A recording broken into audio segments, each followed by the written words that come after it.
नमस्कार। आजभोलि दिनमा 5-10 वटा कस्ता केस आउँछन् थाहा छ हजुरलाई? मेरो त नसा च्याप्यो, खत्तम छ, यो भयो ऊ भयो। आफूलाई भएको समस्या नभन्ने कि मलाई नसा च्याप्या छ भनेर पहिल्यै रङ नम्बर लिएर आउने। अनि म एमआरआई हेर्छु, कतै नसा च्याप्या देख्दिनँ।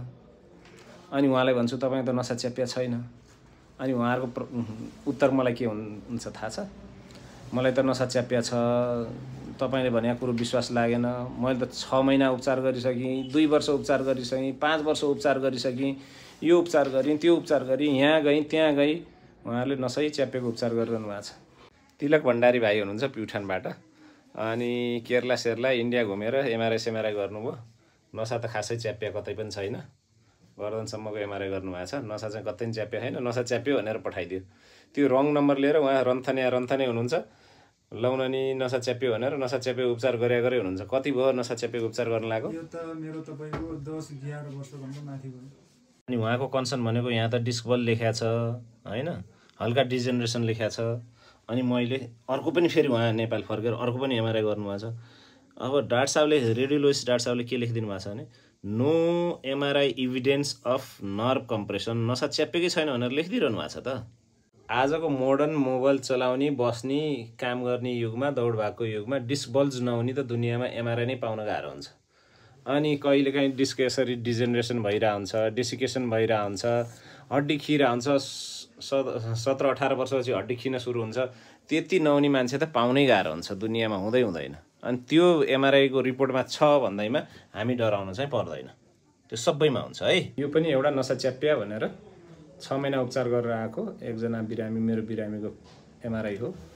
नसा सबै क्लियर छ, कतै नसा च्याप्या छैन। L5S1 मा हल्का डेसिकेसन, डिस्क बल्ज चाहिँ हुनसक्छ है।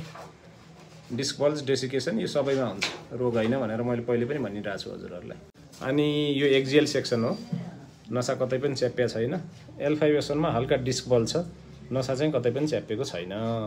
अनि मैले उहाँलाई भने, मैले रिपोर्ट चाहिँ हेरेको थिइनँ। अनि मैले उहाँलाई भने होइन नसा च्याप्या छैन तपाईँको, अन्य कुनै कारण होला पत्ता लाम न त भने। उहाँले मेरो विश्वास गर्नु भएन। उहाँलाई पनि स्पष्ट पारौँ भनेर मैले एमआरआई रिपोर्ट मागेँ कि उहाँसँग, उहाँको एमआरआई रिपोर्ट हेरौँ है त। अनि उहाँले मलाई देखाउनु भयो, यहाँ हेर्नु त यी डिस्क बल्ज L5S1 L45 के लेख्या छ भनेर। अनि मैले उहाँलाई स्पष्ट सम्झाउँदै भने, अनि इम्प्रेसनमा मैले अन्डरलाइन पनि गरिदिएँ।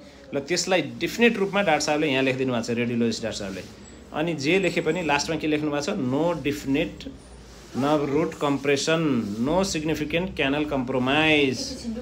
एमआरआई फिल्ममा विश्वास गर्नु भएन, तर एमआरआई रिपोर्ट हेरेर त अब हामीले त हेर्न सक्नु परेन। नो भनेको होइन भनेको, छैन भनेको होइन र, साइडमा पनि छैन, बिचमा पनि नसा च्याप्पिएको देख्न सकिन भनेर रेडियोलोजिस्ट डाक्टर साहबले लेखिसक्नु भएको छ।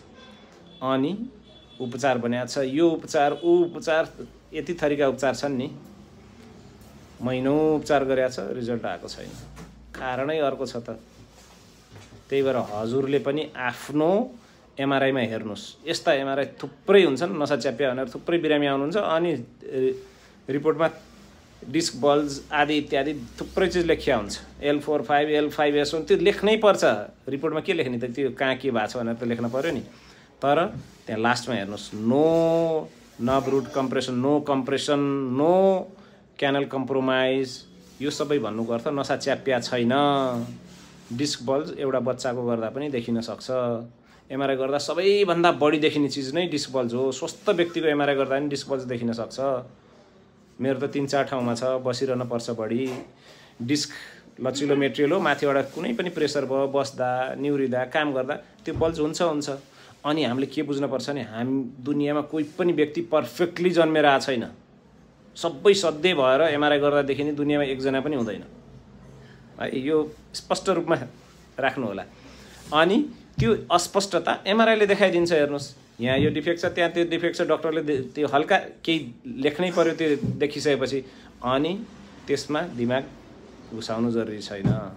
मेन कुरो के हो, नसा च्याप्यो छ कि छैन, नो भनेर रेडियोलोजिस्ट डाक्टर साहबले लेख्नु भएको छ भने त्यो 99% नो नै हो। कहिले मानव एरर, ह्युमन एरर हुनसक्छ, होइन भने अनि उपचारमा यस्तो घनचक्कर उपचारमा फस्न पनि जरुरी छैन। नो भनेपछि कारण के हो त्यतातिर लाग्न जरुरी भयो। अब उहाँको कारणको म उत्खनन गर्छु अनि बल्ल उपचार गरौँला।